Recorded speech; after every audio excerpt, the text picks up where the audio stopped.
Euthanasia is known as many different things like mercy killing, physician-assisted suicide, and the right to die, but they all mean the same thing. Euthanasia is administering a lethal dosage of a certain medication or ending all life support means, and letting a person who is terminally ill pass away at their own free will. Terminal diseases and illnesses are painful, especially when the person inflicted is nearing the end of their battle or have no way of bouncing back. Unimaginable pain, uncertainty, and a loss of control are things that no one should have to endure when they are nearing their death. However, in order to gain a true understanding of the issue of euthanasia, let's see how we first got introduced to this topic, the different types involved, and why it sparked such a big controversial debate. First off, there are 4 different types of euthanasia, including active and passive, voluntary and involuntary, indirect euthanasia, and assisted suicide. Active and passive refers to the withholding or withdrawal of a patient's treatment. This is when a patient is unplugged from long-term care or refuses a treatment such as surgery that would lengthen their lifetime but not cure them.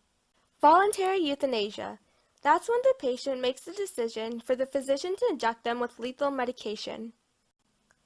Involuntary, on the other hand, is when the patient is unconscious, too young, or not of stable or sound mind to make the decision themselves, so someone else makes it for them. This could also be referring to someone who chooses life but is killed anyways. This is often seen as murder, but in some rare cases can be overturned as involuntary euthanasia. The third form of euthanasia is indirect and is often seen as morally acceptable as it does not have the direct intent of killing someone.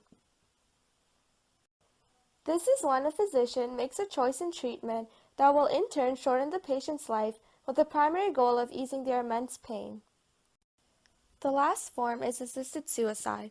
It occurs when a physician assists the patient in taking and injecting their medication themselves. This is different from voluntary euthanasia because the physician may not even be in the same room when the patient is being euthanized. But how did we get here? Well, let's take a quick glance at Canada's history. In 1972, the Canadian Parliament abolishes suicide and attempted suicide as crimes under the Criminal Code. In 1983, the Law Reform Commission of Canada recommended decriminalization of euthanasia or physician-assisted dying. Recommendations are made that advise physicians not be required to administer treatment against patients' wishes. In 1987, the Law Reform Commission proposes that mercy killing be treated as second-degree murder as opposed to first-degree. In 1991, the Right to Die Society, a pro-euthanasia group, is formed in Victoria, BC. This makes euthanasia illegal in Canada.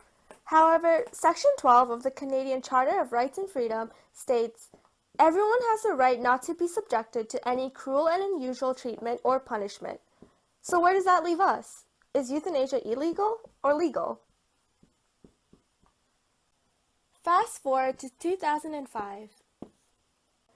The bill C-407 is proposed to the House of Commons and is designed to amend the Criminal Code and decriminalize euthanasia and assisted suicide.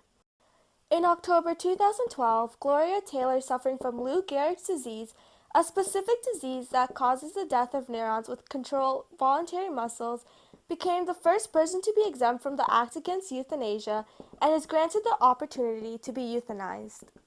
The federal government passed the Medical Assistance in Dying Act, otherwise known as MAID, making euthanasia finally legal in Canada. But it also did establish the criteria and procedural safeguards for medically assisted suicides. What are the safeguards? Well, there's a very strict set of rules for anyone looking to seek this type of medical procedure. First off, the patient must be over 18 years of age and must seek 2 oral and written requests for euthanasia. The patient will request a doctor for euthanasia in front of 2 witnesses and must be done willingly, free of coercion, and a clear state of mind. They must also confirm again 10 to 15 days before the date of death. Also, 2 physicians must independently confirm that the patient has an incurable medical condition that is in irreversible decline with a life expectancy of less than 6 months. Euthanasia is supported most in BC, with 80% of the population in agreement, and least in Ontario, with 63% that agree. 67% of Quebecers don't understand what medical aid in dying is or have access to palliative care. Cancer was the most common underlying medical condition in reported assisted death cases, cited in about 65% of all medically assisted deaths, according to the Report of Health Canada. When asked if euthanasia is a crime, 7 out of 10 said no, and 1 out of 6 said yes.